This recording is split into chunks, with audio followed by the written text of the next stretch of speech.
physics at Oxford. And then at the start of his career, he did a bachelor's in physics at Harvard, was a Knox fellow at Cambridge briefly, then did a PhD in aeronautics and astronautics at MIT.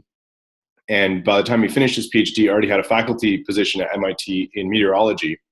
He didn't stay there very long before moving to the geophysical fluid dynamics lab in his home state of New Jersey, and stayed there for a while before moving to the University of Chicago, which is where I first met Ray, where he was a professor of geophysical sciences, and stayed there for quite a long time before a couple years ago moving to Oxford to take this Halley professorship. Among many, scientific publications, Ray has co-edited with David Archer the Warming Papers, which is a fascinating read for those of you who are interested in climate change. And also more recently wrote the kind of Bible of 1D planetary climate called Principles of Planetary Climate. And as you'll see in the talk today, although he wrote the Bible of kind of spherical cow planetary climate, Ray is very much interested and very knowledgeable about atmospheric dynamics as well. And then the last thing that Ray specifically wanted me to point out, and there's a nice logo for it on his slide there, is this big ERC Advanced grant that he got. And it's basically focused on exoplanets with condensable atmospheres. And they are in the process of hiring 4 postdocs and 4 grad students, some fraction of whom can be international. And so for those of you who are interested in this research, you should consider pinging Ray afterwards if you're interested in going to Oxford to continue this kind of research with them. So without further ado, and I think we have more panelists who've joined, so that's good. Maybe the York folks are on now. Ray, take it away. Okay, thank you very much, Nick. It's very nice to have a chance to give this talk, which actually connects with a lot of the things that was in Moore's talk a couple weeks ago, but in a quite different temperature range. So I'm going to talk about a particularly engaging sort of planet, which we are beginning to call lava planets, and it's really the epitome of an uninhabitable planet. So let me first say that I think that some of the exoplanet field, especially the NASA press office, is too hung up on habitability. I'm very fond of uninhabitable planets, and one reason is to paraphrase Leo Tolstoy, habitable planets are all alike, but each uninhabitable planet is uninhabitable in its own way. And that's not entirely true because there are variations on a theme in habitable planets, tide-locked versus not tide-locked, and so forth. But the range of different possible climates for uninhabitable things, either really on the cold side or really on the hot side, is vastly greater. And from long study of Earth, we sort of know how planets with water oceans and a water, CO2, nitrogen atmosphere work. So there's a whole lot of new scope for doing new climate physics if we open up the floodgates to the whole range of uninhabitable planets. But another reason, it goes back to a famous American bank robber, Mr. Willie Sutton, and he was asked by a reporter, "Mr. Sutton, why do you rob banks?" And he said, because that's where the money is. And I have a similar reason for studying uninhabitable planets. It's because that's where the data is. Right now, the habitable planets are exceedingly difficult to observe, but it's much easier to see at least the hotter end of the uninhabitable planets, and there are many more examples of them for various reasons. Just to give you an example of how many uninhabitable planets we have in the catalog, this is a histogram from the exoplanets.org database, the Carnegie database, which I filtered to include Earths and super Earths. There are a couple things a little bit smaller than Earth in there, but these things in the histogram are things that have plausibly rocky compositions, up to either 2 Earth radii roughly, or up to something like 8 Earth masses, depending on whether we had the radius or the mass. And if we have both, I use the density to try to filter this. And so you can see actually the peak of the planets are around 1,000 degrees Kelvin. Actually, can you see my? Yes, I guess you can see my little pointer here. So there's the peak around 1,000 Kelvin. By the way, what I put on the horizontal axis is the substellar effective temperature, the temperature that a bare tide log planet would have at exactly the substellar point if there's no atmosphere or ocean to carry away any energy. And the fall off towards the cold side, where we have these oddball planets like Mars, Earth, and Venus, that's almost certainly due to observational bias. It's just harder to see those more distant, colder things. But this tail here on the hot side is probably reasonably reflects the occurrence of such planets out in the universe. At the top of the axis, at the top, I've given some examples of estimates of various substances that are condensable in these various temperature ranges. So down here in the solar system examples, we have carbon dioxide, such as condenses on Mars, NH3, and water vapor, as on Earth. Down here, further down, you have condensable nitrogen on Pluto and Triton, and just marginally on Titan as well. And right down in there also would be methane, but it's hard to squeeze it in. Squeeze all those cold things in, but then in this middle range you have interesting things like metallic sulfides, zinc sulfide, sodium vapor, sodium chloride, potassium chloride, lead, silicon monoxide, and then things we get into here, things that we consider rocks on Earth like enstatite, or cloud-forming condensable substances when you get out to around 2,000 Kelvin. But the planets I'm going to talk about are out on this tail here around 2,500 to 3,000 Kelvin, which are very close orbit planets, mostly around G stars, which are hot enough to actually melt any plausible silicate rock you might be making these things out of. And that's why we call them lava planets. Corot 7b was the first such planet discovered, but there are dozens of them that are known right now.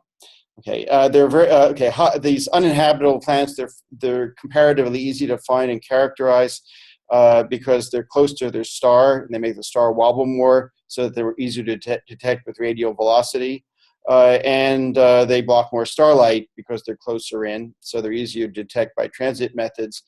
And the hotter they are, the more brightly they radiate, so you have a better chance to be able to characterize them by emission spectroscopy. And the hotness, the temperature, high temperature, also makes the scale height of whatever atmosphere they have greater, meaning that even for a comparatively small planet, you have a better chance to be able to say something about it in transit spectroscopy as well. But the third reason is, especially for lava planets, the one that I think makes them most important, even if you're interested in habitability, it's that hot planets, lava planets, give us the best chance to see what the rocks of a rocky planet are made out of.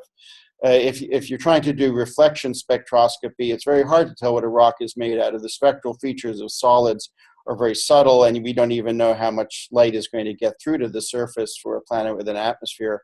And even some such basic things as computing broadband albedos, let alone reflected spectra, is difficult. For observing reflected spectra, let alone enough to characterize the surface, that's difficult. But if you vaporize the rock, if you get hot enough to vaporize the rock, put it in the atmosphere, you can actually see gaseous absorption lines, and you have a better chance to characterize the chemical composition. There's a lot of chemistry you need to do to back out what the source rocks are made of from the vapors that are in the atmosphere. I'll get to that to some extent in the course of this talk. Okay, so I'll skip the overview because we don't have that much time. Let me start with my favorite lava planet, because it's the best characterized. It's the planet 55 Cancri E, which is not visible to the naked eye, but it's located in this part of the sky in the constellation of Cancer the Crab. E is the closest in of the 5 planets known to be orbiting 55 Cancri. 55 Cancri is actually a double star which has a red dwarf companion, which, so far as we know, has no planets. Um, but 55 Cancri capital A is a G star with about half the luminosity of the sun, the planet 55 Cancri E has a radius of about 2 Earth radii and a mass of something like 8.5 Earth masses, which gives it a density compatible with silicate rock. It can't have a very extensive iron core unless that's compensated by an extremely thick, low molecular weight atmosphere or low density atmosphere. But it's basically compatible with a pretty standard silicate planet. The main thing to note from the standpoint of this talk is that it's in a really close orbit. Its orbital period is just 3/4 of an Earth day. Again, this is a G star, so this is an insanely hot planet. It's getting, actually, this is an outdated installation. It's actually more like 3,000 times the installation received by the Earth. The tidal stresses on such a close orbit are so enormous that, in fact, the tide locking time, the characteristic tide locking time starting from a 12-hour spin of this planet would be only something like a half of an Earth year, based on the same Q values that the Earth has. So this thing is almost certainly tide locked. It's in a pretty circular orbit. We don't know too much about the fluctuations in the eccentricity, which could be playing a role in tidal heating of this planet, but I'm not going to say much about the possibility of tidally heated effects. Now, this graph gives you an idea of how extensive the magma ocean, the dayside magma ocean, is on this planet. It's a tide, as I say, it's almost certainly tide locked. If it had no atmosphere, the temperature would simply be the substellar temperature T naught, which is actually about 2,700 Kelvin for a zero albedo planet in 55 Cancri's installation range, and then the temperature would go down like cosine of the zenith angle theta to the 1/4 power. So theta equal pi halves is the terminator. Theta equals 0 is the substellar point. Actually, this graph here was actually set for Kepler 10b. The T naught is actually more like around here. At 2,700, but it doesn't affect the basic picture. Okay, these bars, these bars give you an indication of the range of melting temperatures of various kinds of rocks that a rocky planet could be made out of. Silica, which is basically beach sand, depending on whether it's quartz or amorphous, has slightly different melting temperatures. Olivine is a very, very broad family of minerals which can have a melting temperature as low as 1,500 Kelvin, as high as 2,200. Basalt is down in this range. Then you have the really easy to melt things like chloride salts and then sulfur. So if you just take olivine as an example, a magma ocean on olivine made of from an olivine rock would extend practically out to the terminator, and at the lower end of the range, it would extend essentially all the way out to the terminator. We expect a very extensive dayside magma ocean. It's an interesting question whether the magma ocean could actually melt its way partly onto the night side. There's one paper on this by Ed Kite, which suggests that you can't really move too much heat around with a magma ocean alone, although it's possible that if you have a good greenhouse effect in the atmosphere, you could actually allow the magma ocean to stay liquid as it moves onto the night side. That's something we haven't really explored yet. Okay, let me just pause and make sure, are there any questions about what I've said so far? Okay, I just also, since I get no feedback live. Does everybody still hear me? Okay. Yep, we can hear you fine, Ray. Okay, good. Okay.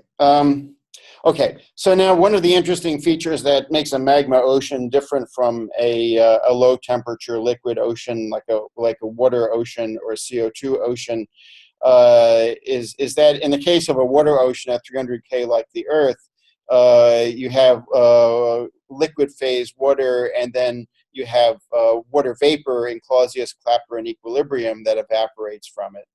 And the surface pressure, partial pressure of water is determined by Clausius-Clapeyron at whatever temperature the surface of the ocean has.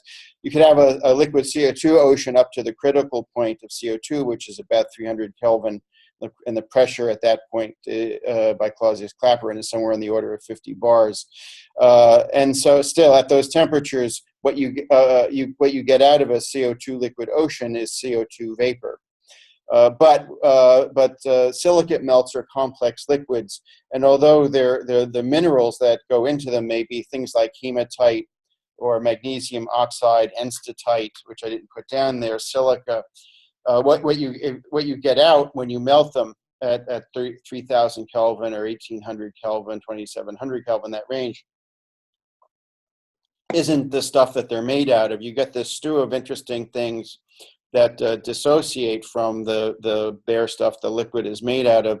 So for example, even if you have silica, SiO2, in the melt phase, the vapor that you get out is not SiO2. The dominant vapor you get out from SiO2 is actually silicon monoxide, a substance which doesn't exist on the surface of the earth in the natural state because it oxidizes too easily in the presence of water. You also actually split off the oxygen. You make a certain amount of free O2 that way.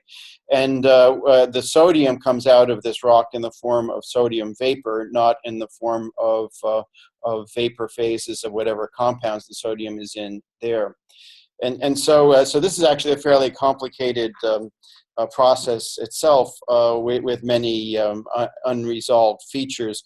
All of the calculations for what is outgassed from a magma ocean essentially track back to one code that was written by Bruce Fegley.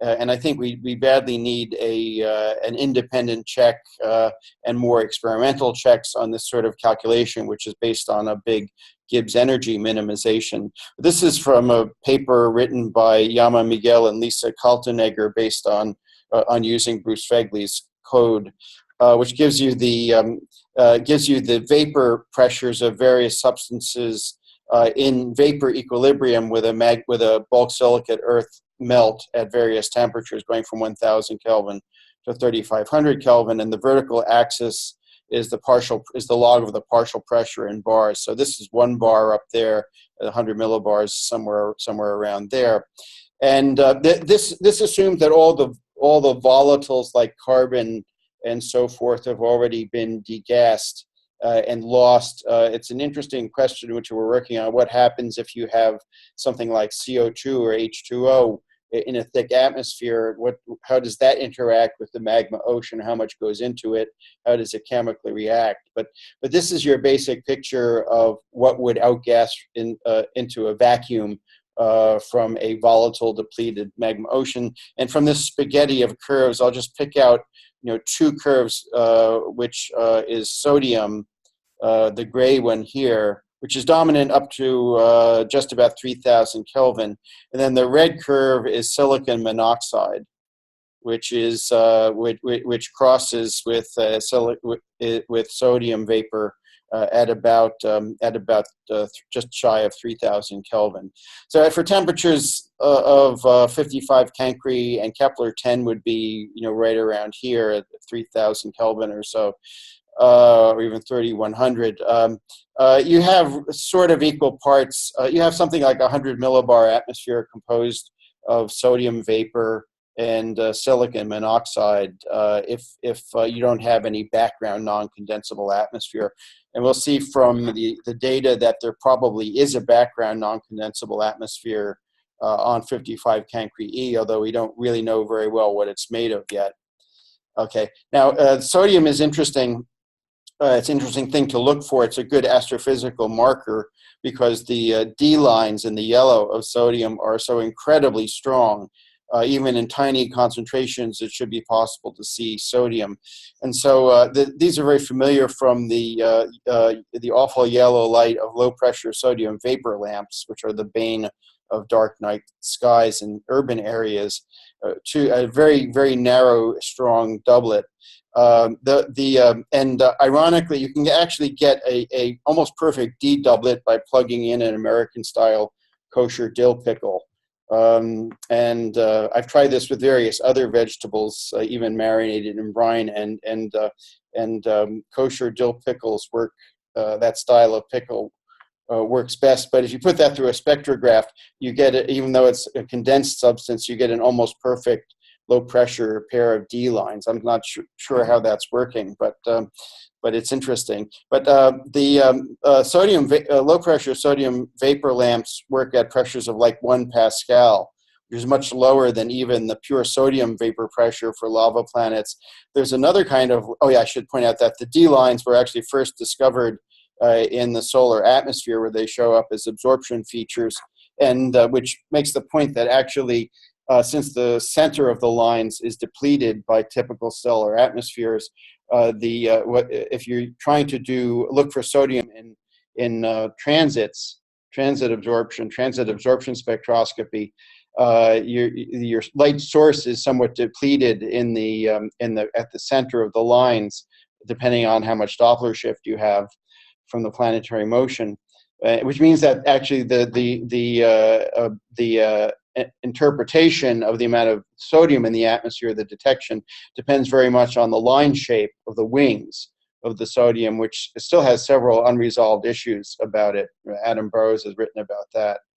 So actually out in the lighting literature, you can find spectra of high pressure sodium vapor lamps, which have a somewhat more broadband spectrum. They still look quite yellow to the eye, but this is the spectrum of of a high pressure lamp, which you can see extends quite off into the red, which means that actually at the temperatures of something like 55 Cancri, sodium, the high pressure sodium actually is not just a tracer, but it's actually a radiatively active substance. It's part of what determines the radiative cooling of the atmosphere and the radiative exchange with the surface as well, which is a very novel feature of these lava planets.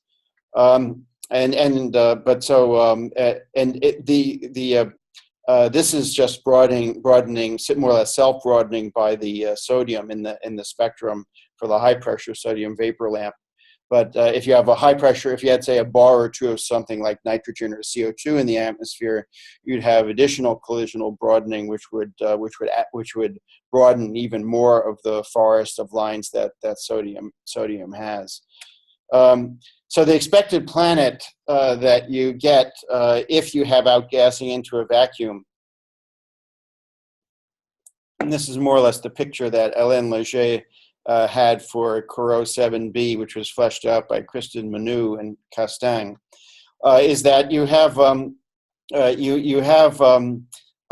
magma ocean. Again, this is the temperature that's more like Kepler 10b. We'd have 2700 here for 55 Cancri. You have when I say the saturation vapor pressure, I really mean that the vapor pressure in chemical equilibrium with the silicate melt there, which is actually lower than the Clausius-Clapeyron saturation vapor pressure. I'll get back to that point later because it's dynamically significant.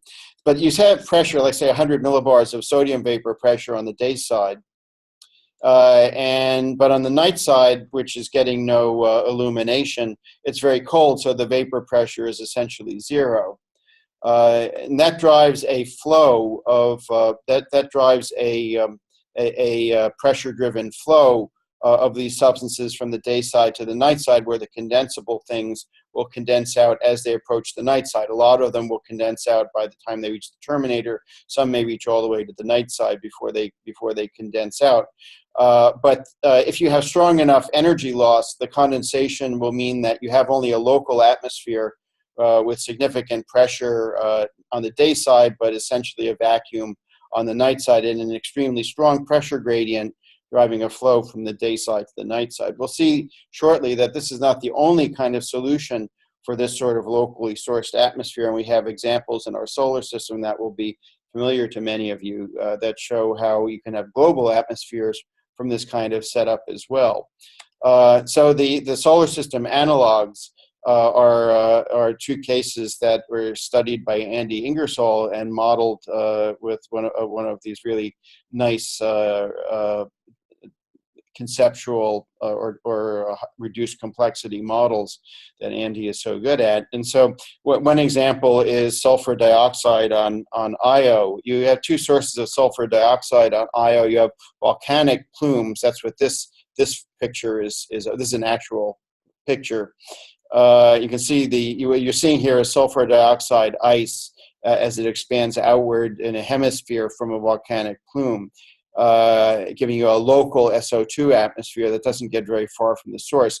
But you also have a source of SO2 on Io from sublimation of SO2 ice, SO2 frost on the surface, which then moves by this pressure-driven motion to the night side and condenses out around the terminator. But then you have a similar situation with sublimation of nitrogen ice on both Triton and Pluto, and which actually drives not a local atmosphere like you have on Io, but it drives a global atmosphere with weak pressure variations whose pressure is determined by the temperature at the substellar point, but which spreads out to the entire planet without condensing out significantly onto the night side, or condensing out rather slowly onto the night side. And that's an interesting difference in these dynamical ranges. And one of the things that needs to be fleshed out is whether the lava planets are more like the Io case if they have no background atmosphere, or whether they're more like the case of N2 on Triton and Pluto, which have fairly uniform surface pressures. I don't have time to go too much into the math, but these are the equations that are in Andy Ingersoll's paper on Io, and the same ones apply to Triton, Triton and Pluto. And to sublimation. I should say that these assume that the flows are strong enough to that the Coriolis effect is negligible, and you can have an axisymmetric flow.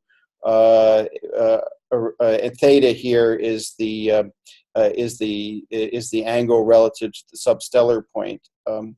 So the first, but for the lava planets, especially for 55 Cancri, it's probably a bad assumption to neglect the Coriolis effect, especially if you're in the slow flow regime like Triton or Pluto. But these equations can be generalized from 1D to 2D, and that's one of the things that I would like to pursue in the next several months. But be that as may, you get a pretty good idea of the general mathematical structure by these 1D equations. The first equation is the mass continuity equation. This is just the mass flux. P sub s is the surface pressure, and the r is the radius of the planet. And the right-hand side is the net of evaporation minus precipitation. It's the net source and sink of atmosphere. The second equation is the momentum equation that gives you the velocity v from in the day side to night side direction that is driven by the pressure gradient here.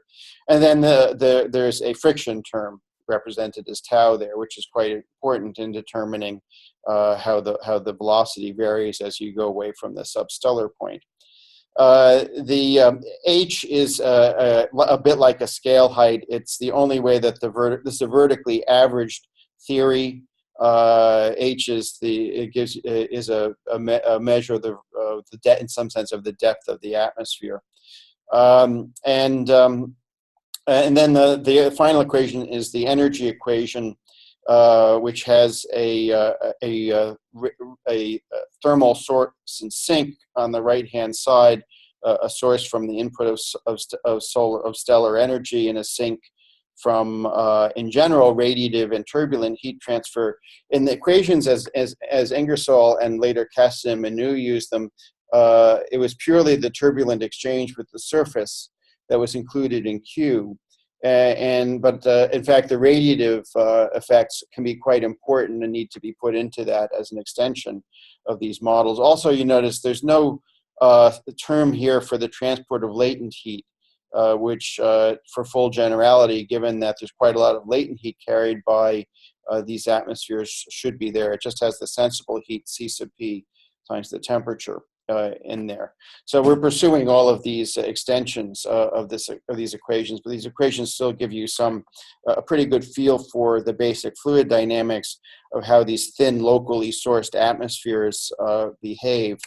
And the equations are entirely analogous to the expressions for a hydraulic jump, where H plays the role of the height of a free surface of liquid going over an obstacle. Now, in the planetary equations, the local atmosphere equations, instead of going over a bump, we have instead a source of atmosphere on the left-hand side of the figure from the evaporation from the magma ocean, and a sink from the condensation on the other side, which drives a net flow. But you can have a situation where you have a transition from a flow that is subcritical, think of it as subsonic, slower than the wave speed, to supercritical, supersonic flow, or faster than the gravity wave speed on the downstream side.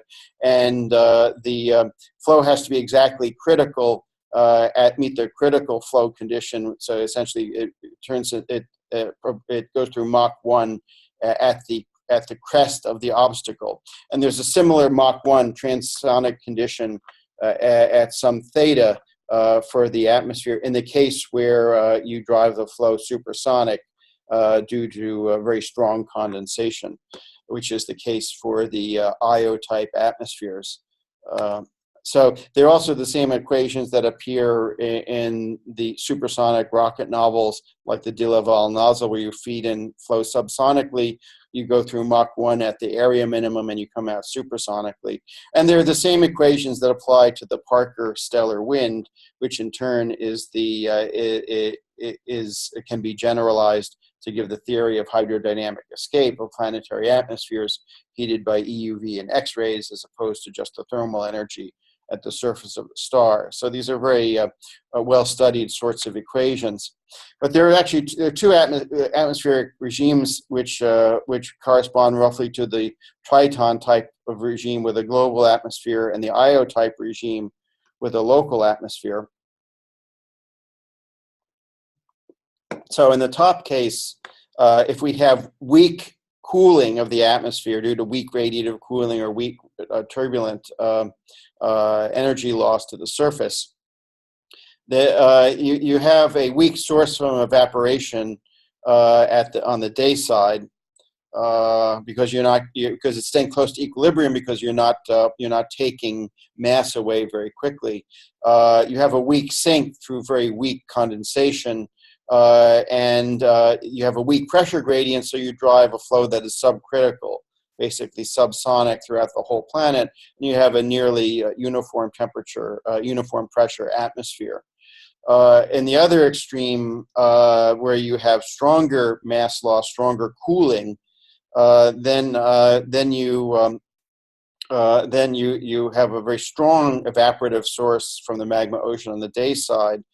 You lose mass quickly, driving a strong pressure gradient, and you go through a Mach 1 condition, a transonic condition at some point, which actually controls a lot of the mass flux from the day side to the night side.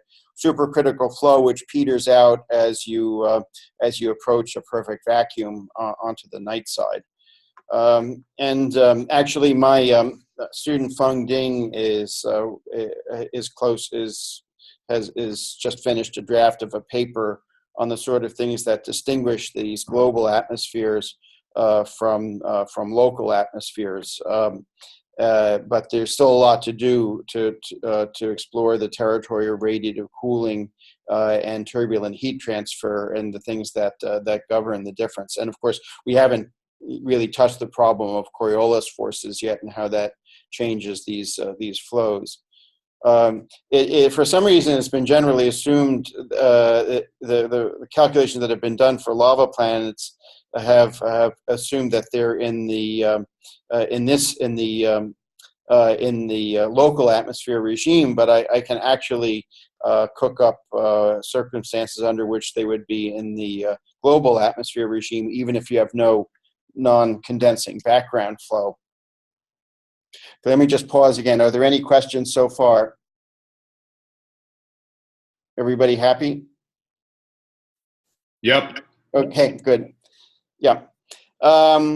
Okay. So now here we come to a really important difference with the case of sublimation from the nitrogen ice on Pluto or Triton or the SO2 or the SO2 on Io.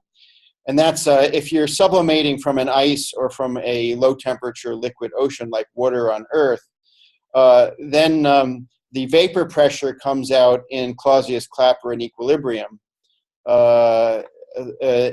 which means that you're very close to the point where that vapor wants to condense back out into a cloud and snow out or rain out onto the surface. You just have to cool it down a little bit to get some condensation out. However, because of the funny chemical equilibrium between the silicate melt and the gases that come out of it, those gases are actually extremely subsaturated with respect to Clausius-Clapeyron. So, for example, at 2,500 Kelvin, let's say at 2,700 Kelvin, the vapor pressure of sodium over a silicate melt, bulk silicate earth composition silicate melt, would be something like 100 millibars. But for a pure liquid sodium ocean at the same temperature, the vapor pressure is about 1 bar. So the vapor comes out of the magma ocean extremely subsaturated, which means that you have to cool down quite a lot before you start condensing it at all. And if you don't have enough cooling, the sodium won't even condense out and you'll have nothing to drive a pressure gradient. And so schematically, I've shown it here where you have no change in the surface pressure because you have no mass loss out to the point where your 100 millibar atmosphere reaches it becomes cold enough to actually condense and make sodium vapor clouds, and then you start losing atmosphere and you drive a pressure gradient there. So you don't actually start to drive a strong flow until you actually start condensing the sodium. This would apply for silicon monoxide clouds as well, which are also subsaturated with regard to the conditions for forming silicon monoxide snow. Okay, so that was the picture for a thin atmosphere that is purely sourced by outgassing from a magma ocean. And there's a whole lot to be done even on those thin atmospheres. But Brice Demery published a paper about a year ago that really shook up the picture of 55 Cancri because he managed to measure the phase curve using warm Spitzer. And there are two this is a pictorial representation of the phase curve turned into roughly 5 micron brightness temperature. The disk average brightness temperature is a function of phase. The substellar point is at the center of the figure. So the first thing that you notice is that the hot spot is shifted something like 30 to 60 degrees to the east of the substellar point, which is a very familiar feature from hot Jupiters. But you need a pretty thick atmosphere to transfer the heat and cause that kind of phase shift. And another thing that is indicative of a thick atmosphere which can transport a lot of heat is that the night side brightness temperature is something on the order of 1300 Kelvin. So that's not hot enough to correspond to a global magma ocean, but it's too hot to account for by just the tiny amounts of heat that you could transport by a thin sodium vapor atmosphere, such as you would expect for outgassing into a vacuum. Mainly it's 1300. If you sigma times 1300 to the fourth is a whole lot of energy. It's a big energy flux.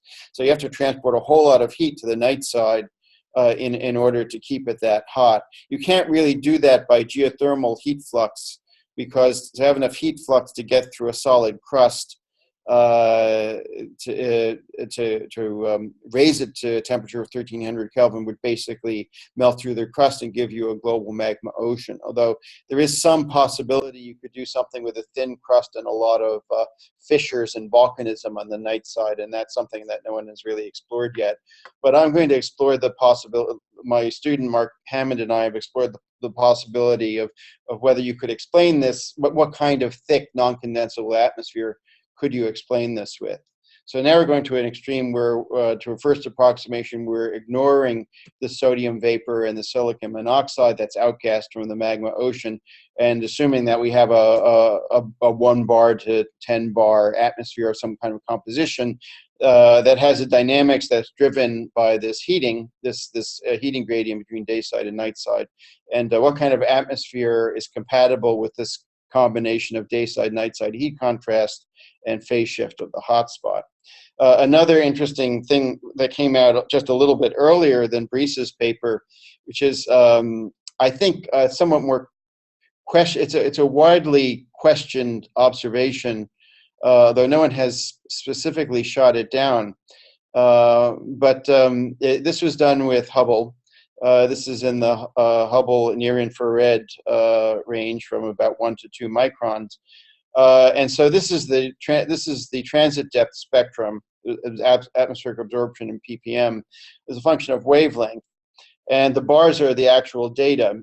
And so you can see that there's a general ramp up where the atmosphere is more opaque as you go to the longer wavelengths, and the dashed line is what you would expect with just the hydrogen collisional continuum, which gives you a smooth ramp up. And that's the part that's most interesting to me, and most significant to me. And I should say that, you wouldn't see any kind of structure in the absorption spectrum at all unless you have a hydrogen-dominated atmosphere or a hydrogen-rich atmosphere, because for a planet this small, the atmosphere just wouldn't have enough of a scale height to show up within the error bars, unless you have a very low molecular weight atmosphere, which basically means hydrogen. And so Ciaras et al. Did a number of chemical computations to try to interpret these bumps and wiggles around the hydrogen ramp. And so this thing, this bump off to the right is interpreted as HCN, which would mean that there's some nitrogen in there too. The bumps and wiggles could easily be an instrument artifact, but if no one can make this H2 ramp go away, then this really poses a puzzle, because the hydrogen escape rate for a planet in such a close orbit, blasted by so much extreme ultraviolet from a G star, is very short. And so unless there is some incredibly high outgassing from a very extensive reservoir of hydrogen on this planet, it's really hard to believe that there's there's hydrogen left, enough hydrogen left to make a thick H2 atmosphere. But we've been surprised many times before. But I'd say this is an extremely important observation to follow up or even just to reanalyze from the Hubble data. I haven't seen any follow-up on this observation. But so, as I said, an H2-dominated atmosphere is implausible, but theory is cheap. So Mark and I have started with and building on the work that my other student Feng Ding did in creating our general 3D exoplanet model, FMS EXO. We've been playing around with various atmospheres, including hydrogen-dominated atmospheres, to see if we can explain the Breese-Demarys phase curve. So these are simulations with Feng's extension of FMS. It's a 3-dimensional hydrostatic model. We're running it with a tide-locked atmosphere. We haven't yet included any of the condensation in the atmosphere, except after the fact, to diagnose where clouds may be forming in this atmosphere. And to focus on the dynamical effects, we're currently running it with gray infrared radiation, assuming the atmosphere is transparent to incoming stellar radiation.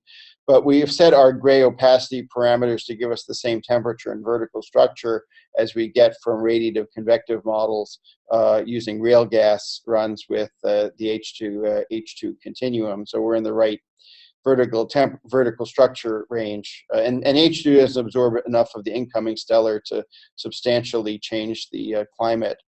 We actually do have a real gas radiation code going, Socrates code, which will allow us to do CO2 and various other atmospheres, but there's enough richness in just the dynamics of this thing, and that we've been focusing on the molecular weight effects. We're assuming for now a zero albedo surface, which and neglecting the atmospheric albedo, which means that we have an overestimate of temperature. It's actually pretty hard to account for the brightness temperature even in the zero albedo case. So that's another important point to follow up in Brice's observations. And we put in the 0.75 day orbit. Which means that given that it's tide locked, it actually has a Coriolis force that is similar in strength to Earth, a Coriolis effect that's similar to Earth. So this is actually a rapidly rotating planet. It's not in the weak temperature gradient regime. And I'll show you some examples of the dynamics shortly. I think I'll skip those simulations. Let's go right to the simulation. Some of the simulations that Mark Hammond did. We have a paper which we submitted to AppJ. These are a couple of the results from that. So the substellar, these are simulations of actually the simulated surface temperature. And the reason we're looking at the surface temperature rather than the brightness temperature is that if you assume that the real gas that's made out of has windows at around 5 microns, then you could be seeing temperatures up to the surface temperature rather than the gray radiating temperature. So this gives you, we have a more detailed analysis of the radiating level issues and window issues in the paper. But for the sake of time, I'll just keep it pretty simple. But so anyway, this is the surface temperature pattern, and for a 10-bar pure H2 atmosphere, you just don't get enough day-side, night-side temperature contrast. The contrast is just 2,500 Kelvin on the night side to 3,300 on the day side. The H2 just has too much heat capacity, and you don't get any phase shift. With a 3-bar atmosphere, 3-bar H2 atmosphere, you get a better night side temperature, but the day side temperature is too low, and the phase shift is still too weak. But you're sort of getting there. If you do a pure N2 atmosphere, with a pure N2 atmosphere, we're doing much better on the day side, night side temperature contrast.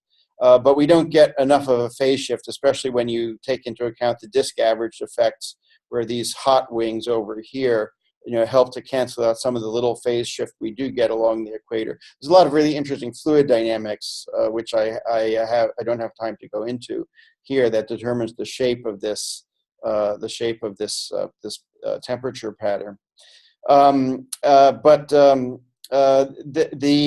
so basically, matching both the day side, night side temperature contrast and the phase shift is a challenge and imposes some serious constraints on what kind of atmosphere. And we can come closest to matching both features of the phase curves with a 3-bar H2 N2 atmosphere, roughly equal proportions. How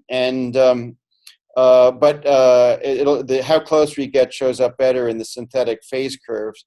We're going to redo these with real gas radiation and other atmospheric composition soon, but these bars are from Brice's observation. This particular bar marks the hot spot, the hot spot from Brice's observation. This is the phase, and that's the substellar point. That's the antistellar point there, and the terminator is about in there. So you can see that with a 10 bar H2 atmosphere, you just don't get phase contrast. This is now flux rather than brightness temperature. You just don't get flux contrast at all. With a 3 bar H2 atmosphere, you also don't get very much flux contrast. In our best case, the 3 bar H2N2 atmosphere, we get the hot spot in about the right place. We are not cold enough on the night side, but we use the GCM to diagnostically determine where clouds would form. We find that sodium vapor cloud, it's not cold enough anywhere to form sodium vapor clouds. So the sodium vapor would be in the atmosphere in the form of a well-mixed vapor. But we do form silicon monoxide clouds on the night side, and by making some reasonable assumptions about the infrared opacity of those clouds, we can bring down the night side brightness, night side flux almost to the error bar at the top of Brice's flux measurement on the night side. The flux measurement on the night side is something that really needs to be followed up, and we need better information on just exactly what the night side temperature really is, and better estimates of what the error bars really are. But so we can get within the ballpark with an H2N2 atmosphere with clouds on the night side. But something that really points in the direction of Tsiaris's bizarre Hubble observation being correct is that we can't account for the structure of the phase curve unless we have a lot of hydrogen in the atmosphere. The high molecular weight case, and I don't think CO2 will be very different. We're working on doing CO2 atmosphere. The high molecular weight cases are all going to be fairly similar for reasons that we dynamically understand. But and so say the nitrogen case just doesn't have nitrogen case doesn't look too bad from the standpoint of the of where this particular observation goes. But the thing is that this is the hot spot in the observation, this bar there. So it's the phase shift. It's the phase shift that is pushing us towards a hydrogen rich atmosphere. And so since the phase shift is a fairly subtle feature in the flux observations, determining whether that phase shift of the hotspot is really there is really a make or break thing for determining whether you could actually do this with a high molecular weight atmosphere or whether you really truly need the hydrogen in there. So I'm getting close to the end. I just want to point out, show you, these are all based on time average climates of this model, of this atmosphere. But I want to just point out that because of the Coriolis force and the strong temperature gradients, you have a lot of potential energy stored on the day side of this planet. You also generate a very strong super rotating jet along the equator, which has a temperature gradient associated with it, which gives rise to baroclinic instability. And so this planet is an extremely dynamic place. So we expect orbit to orbit variations in where the hot spot is and in the night side temperature. And interestingly enough, Brice Demery did do two separate Spitzer observations and found somewhat different results for the phase curves, indicating there really is weather in that sense on this planet. But a very high priority for follow-up is to get enough observations to beat down the error to actually be able to look at the deviations from the periodic signal that repeats one orbit to the next and look at the variability, because there's a lot of information in the variability of the atmosphere. But this is just the temperature. The yellow is about 3,000 Kelvin. This is the temperature at 500 about halfway up at about the 2 bar level in a 4 bar H2N2 atmosphere. This is about, the yellow is about 3,000 Kelvin, and the blue goes down to about 1,500 Kelvin. And just what watch, you just get you get these cold vortices, which are actually pretty enigmatic from the standpoint of dynamics, that typically show up. They're the cold vortices. And then you get these, the hot streamers wrap around it, and there we found a hot cyclone. And then there's another one that's beginning to form in the southern hemisphere. You're looking at about 10 orbits of the planet. So this is a really dynamic place, and so the phase curve varies quite a lot over the course of this evolution. And so when there's enough data, we'll actually the variations in the phase curve as you do things like form these eastward hot vortices is going to be very interesting to look at. Now, I said follow-up. It's not clear what kind of follow-up there could be. I mean, it would certainly be very worthwhile to do more Spitzer follow-ups. It's not clear how long Spitzer is going to be kept alive. I've heard that the current year's Spitzer call may be the very last, and Brees has made attempts to get time on Spitzer to do follow-ups without success so far. Maybe people are busy looking at habitable planets. I don't know.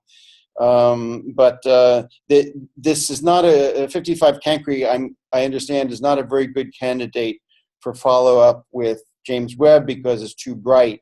Unless you do something really fancy and risky, it would risk burning up the detector. So ground-based observations are probably the best opportunity for follow-up. But on the other hand, the target-finding missions like TESS and Cheops will find a whole lot of lava planets that probably will be suitable for follow-up with James Webb. And then there's always the possibility for follow-up by ground-based techniques.